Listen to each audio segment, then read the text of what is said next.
Hello, hi, नमस्ते, welcome back to my channel again. और आप सभी का बहुत बहुत स्वागत है मेरे यूट्यूब चैनल साइको सूत्रा पर। आज हम करने जा रहे हैं रिसर्च डिज़ाइन की प्लेलिस्ट में advantages and disadvantages of single subject design. जो इस वीडियो को पहली बार देख रहा है, प्लीज़ वो पिछले मेरे 3 वीडियोस जिसमें मैंने सिंगल सब्जेक्ट डिज़ाइन के बारे में बताया है, छोटे छोटे हैं तीनों वीडियो। दूसरा with in subject design and तीसरा बिटवीन सब्जेक्ट डिज़ाइन पढ़ के आए, तभी वो इस वीडियो को अच्छे से इसका नॉलेज इन्फॉर्मेशन गेन कर पाएगा। Right, so without any further delay चलिए स्टार्ट करते हैं आज की video. Single subject design SSD in psychology have several advantages that make valuable for specific type of research, particularly when individual variability is of interest. So single subject design जो है psychology में जो हम पढ़ रहे हैं, रिसर्च डिज़ाइन में जो हम पढ़ रहे हैं, उसका एडवांटेज कब कब यूज़ आता है जब हम कुछ स्पेसिफिक टाइप ऑफ रिसर्च कर रहे होते हैं जहाँ पे हमको इंडिविजुअल वेरिएबिलिटी में इंटरेस्ट होता है, यानी कि हमको इंडिविजुअल के ऊपर जब हम कुछ रिसर्च कर रहे थे। फॉर एग्जांपल मैं कॉमन रिसर्च का एक आपको एग्जांपल देती हूँ। हम कॉफ़ी का रिसर्च कर रहे हैं, मतलब कॉफ़ी हमारी इंडिपेंडेंट वेरिएबल है एंड डिपेंडेंट वेरिएबल है हमारा अलर्टनेस। तो हम कॉफ़ी का रिसर्च कर रहे हैं कि उस पे अलर्टनेस या स्लीप के ऊपर हमारा क्या यूज़ होता है। आजकल आजकल के जितने भी यूथ हैं वो रात को पढ़ने के लिए, जगने के लिए आजकल बहुत कॉफ़ी का यूज़ कर रहे हैं, बिकॉज जिससे किससे नींद नहीं आती है, अलर्टनेस रहती है। तो क्या ऐसा रहता है सच में?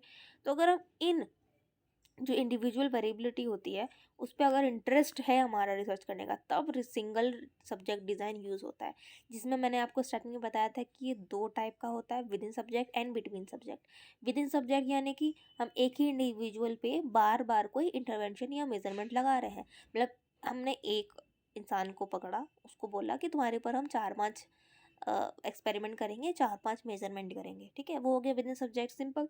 बिटवीन सब्जेक्ट हमने 2 ग्रुप लिया, एक में इंटरवेंशन दिया, दूसरे में दिया, फिर दोनों को हमने कंपेयर किया और फिर देखा कि भाई क्या उसका आउटकम आ रहा है।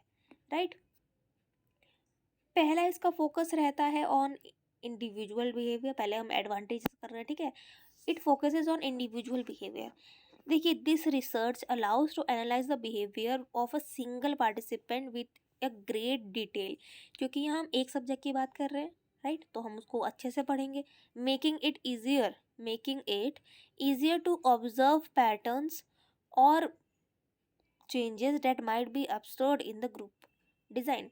फ्लेक्सिबिलिटी एंड कस्टमाइजेशन है। कैसे? क्योंकि यहाँ इंडिविजुअल नीड के ऊपर बात हो रही है, ठीक है। That is particularly useful in clinical and applied settings. अगर हम किसी ना पेशेंट की बात कर रहे हैं तो हमको उसी के ऊपर ध्यान देना है, राइट। तो उसमें ये काफ़ी अच्छा यूज़ आ सकता है, क्योंकि इंडिविजुअल के ऊपर ही ध्यान फोकस दे रहा होता है ये रिसर्च। कौन सा डिज़ाइन? सिंगल सब्जेक्ट डिज़ाइन, ठीक है। तो ये इसके कुछ एडवांटेजेस है। डिसएडवांटेजेस हम आगे बढ़ेंगे। थर्ड है कंट्रोल ओवर वेरिएबल्स, ठीक है।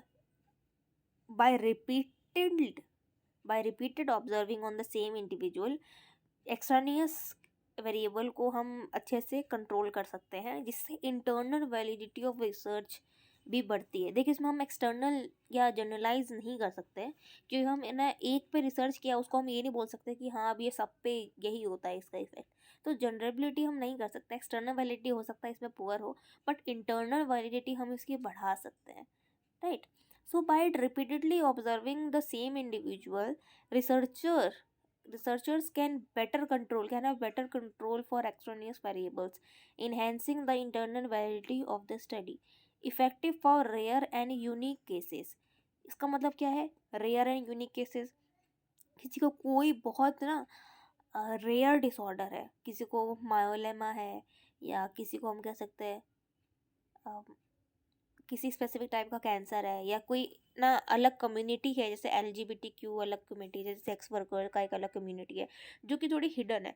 तो in unique cases and rare population पे हम ये डिज़ाइन अप्लाई कर सकते हैं और हम अपना इन्वेस्टिगेशन यानी कि रिसर्च कर सकते हैं। It is cost effective, come participants हैं, ठीक है। तो कम पार्टिसिपेंट्स है तो भाई पैसे कम लगेंगे, टाइम कम लगेंगे, तो टाइम कंज्यूमिंग भी इसका कम होगा। अगर फ्यूअर पार्टिसिपेंट्स हैं तो इसका कॉस्ट भी घटेगा, रिक्वायरमेंट घटेगी, रिक्रूटमेंट ज़्यादा नहीं करना पड़ेगा, मटेरियल ज़्यादा नहीं लगेगा, टाइम ज़्यादा नहीं लगेगा, and analysis compare to group designs useful for monitoring. अब इसमें मॉनिटरिंग ओवर टाइम क्यों लिखा है, इसमें रिपीटेड मेजर है, ठीक है। तो हम बार बार किसी चीज़ को रिसर्च कर रहे हैं, तो हम ऐसे भी कर सकते हैं कि एक it is a kind of longitudinal study, क्योंकि हम ओवर टाइम इसका जो रिस्पॉन्स है उस जो भी इंटरवेंशन का है वो हम स्टडी कर रहे हैं।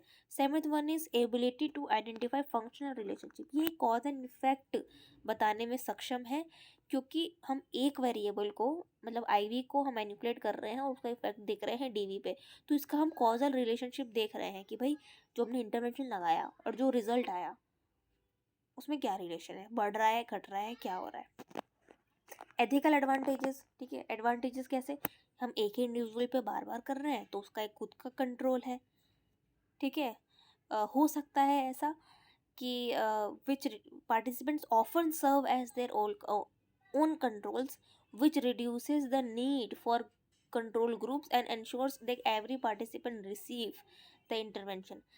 कम जने हैं और एक ही जनों पे बार बार हो रहा है, तो ये इंश्योर करता है कि ठीक है हर पार्टिसिपेंट को इंटरवेंशन अच्छे से मिल रहा है, because they have their own controls which reduces the need for control groups, right. Control groups इसलिए यहाँ पे यूज़ कम होता है। Real world applicability, real world में क्या क्या यूज़ होगा, देखिए मैंने ये कहा है कि इसका इंटरनल वैलिडिटी अच्छा है, एक्सटर्नल वैलिडिटी अच्छा नहीं है या कम है, लेकिन इसका मतलब ये नहीं है कि ये रियल वर्ल्ड सेटिंग में सही नहीं बैठेगा। कैसे, ये मैंने क्यों बोला, देखिए रियल वर्ल्ड एप्लीकेबिलिटी कहाँ का होगा, सबसे अच्छा एग्जांपल इसका थेरेपी का ही है। आप काउंसलिंग लेने जाते हैं तो आपका थेरेपिस्ट या आपका साइकोलॉजिस्ट क्या करता है, आपके ऊपर अलग अलग टेक्निक्स अप्लाई करता है, अलग अलग थेरेपीज देता है एंड आपके आउटकम्स देखता है कि अच्छा इस थेरेपी से इस इंसान को क्या बेनिफिट हो रहा है। या आपके डॉक्टर के पास आप गए, उसने बोला कि ठीक है आप ये, अगर साइकाइट्रिस्ट के पास गए हैं तो वो मेडिसिन देगा, राइट, और अगर साइकोलॉजिस्ट के पास गए हैं तो वो थेरेपी देगा। तो अगर थेरेपी की हमने बात कर ली, अब हम बात करते हैं डॉक्टर की, उसने दवाई दिया, मेडिसिन दी कि अच्छा इस दवाई का आपके ऊपर ये असर हो रहा है, ओके, इस दवाई का आपके ऊपर ये असर हो रहा है, okay, right. So real world application तो सब जगह है of single subject design use करने का, right? So SSDs are, which means single subject designs, are particularly useful in applied settings जहाँ पे practical होता है, like natural environments where intervention are implemented in natural environment, therapies और educational field. Sensitivity to individual differences, क्योंकि ये variability पे emphasize करता है, तो it make them sensitive to RDO, ठीक है, idiosyncratic, which means idiosyncratic effects क्या होता है, दैट यूनिक और अनयूजुअल, मतलब एक ही पर्सन पे आप फोकस कर रहे हो जिसकी वजह से वेरिएबिलिटी हो सकता है कि कम होगा ग्रुप के अंदर, लेकिन एक इंडिविजुअल के वेरिएबिलिटी पे बहुत अच्छा काम होएगा। इसका मतलब कि हम एक इंसान को अगर हमको अच्छे से जानना है, उसके ऊपर कुछ इंफॉर्मेशन लगाना है, तो ये बहुत सही चीज़ है, ठीक है। Single subject design is perfect for it. अब हम देखते हैं इसके कुछ डिसएडवांटेजेस। पहला है हमारा डिसएडवांटेजेस, लिमिटेड जनरलाइबिलिटी। भाई एक इंसान पे अगर हमने कुछ किया और उसका जो भी रिजल्ट निकला, इसका मतलब ये नहीं है कि वो बाकी 100,000 लोगों पर भी वही सेम रिजल्ट उसका आएगा, ठीक है। सो लिमिटेड जनरलेबिलिटी है कैसे, सबसे पहले तो इसका स्मॉल सैम्पल साइज होता है and individual differences that may not apply to others with different characteristics like age, culture or any other limiting external validity factor.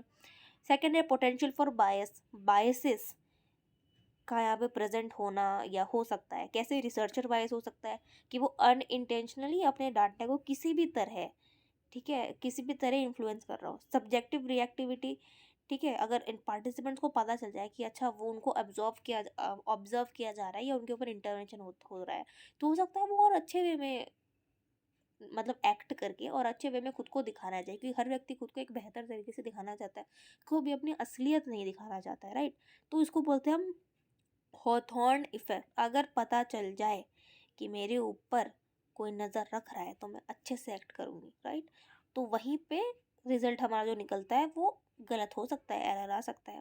Third one is difficulty in controlling extraneous variable, कि भाई environmental normal condition है, कैसी condition है, environmental changes क्या हो रहे हैं, temperature कितना है, फ्लक्चुएशन क्या हो रहा है, कुछ लाइफ इवेंट्स उसके हुए हैं या उसका मूड ख़राब चल रहा है।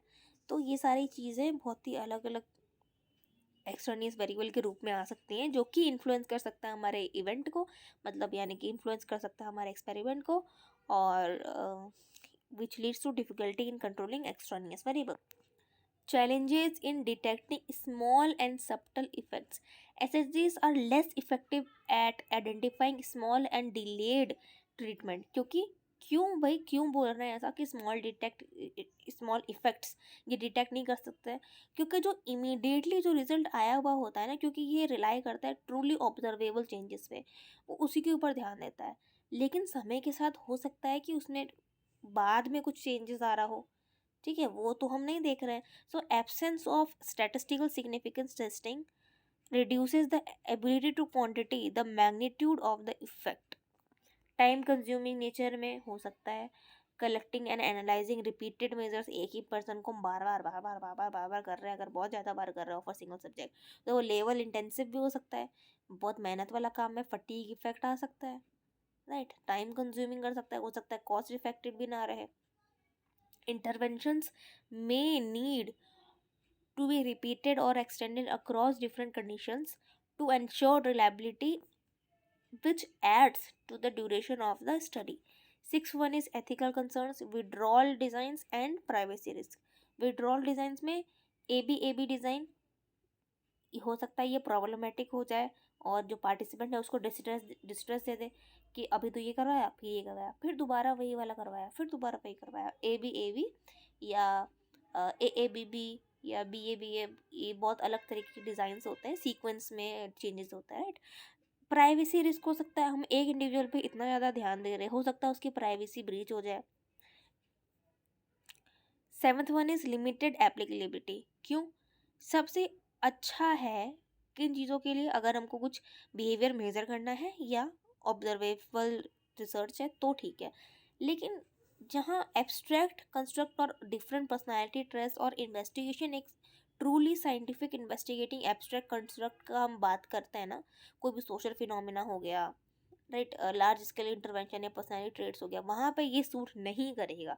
सो इसका एप्लीकेशन सिर्फ ऑब्जर्वेबल एंड मेजरेबल बिहेवियर्स पे ही तक ही निर्धारित है, उसके बाद ये सूट नहीं करता. अच्छा, ये फिर ना रेप्लिकेशन डिमांड्स भी करता है. कैसे? हमने एक इंडिविजुअल पे कर लिया इंटरवेंशन, उसका आउटकम आ गया, अब हम उसको जनरलाइज नहीं कर सकते, या बार बार कोई भी रिसर्च ना रेप्लिकेशन मांगता है. विदाउट रेप्लिकेशन हम कह सकते हैं कि उसमें हाई रिस्क ऑफ बीइंग एनालॉमी या कुछ गलत हो सकता है. अब ये मैं क्यों बोल रही हूँ, मैं एग्जांपल देती हूँ. To strengthen the findings, SSD research often requires replication across multiple individuals or contexts which can be source intensive. देखिए, हमने एक व्यक्ति को एक लैब में बैठा के उसके ऊपर हमने multiple times multiple conditions multiple treatments लगाए, ठीक है. अब मैं ये तो नहीं बोल सकती कि ये जो इंडिविजुअल के ऊपर जो रिजल्ट आया है ना, वही मैं जब बहुत सारे ग्रुप ऑफ पीपल पे करूँगी तो भी सेम आएगा. नहीं. और वो करने के लिए, वो रेप्लिकेट, वो प्रूफ करने के लिए लेबर इंटेंसिव काम हो जाएगा, रिसोर्स ज़्यादा लगेंगे, हो सकता है टाइम एंड कॉस्ट इफेक्टिव भी ना रहे, राइट. सो कोई भी स्टडी विदाउट रेप्लिकेशन और conclusion drawn from a single subject are at high risk. So conclusion ये है कि एडवांटेजेस और डिसएडवांटेजेस हमेशा देखना चाहिए जब आप अपना रिसर्च कर रहे हैं और उसका डिज़ाइनिंग कर रहे हैं and interpreting such studies. So I hope आपको आज का वीडियो पसंद आया हो. प्लीज़ लाइक कीजिए, कमेंट करके बताइए, एक थम्स अप दे दीजिए बस कमेंट बॉक्स में अगर आपने वीडियो यहाँ तक देख लिया है. मिलते हैं अगले वीडियो में, तब तक के लिए tata bye bye, take care.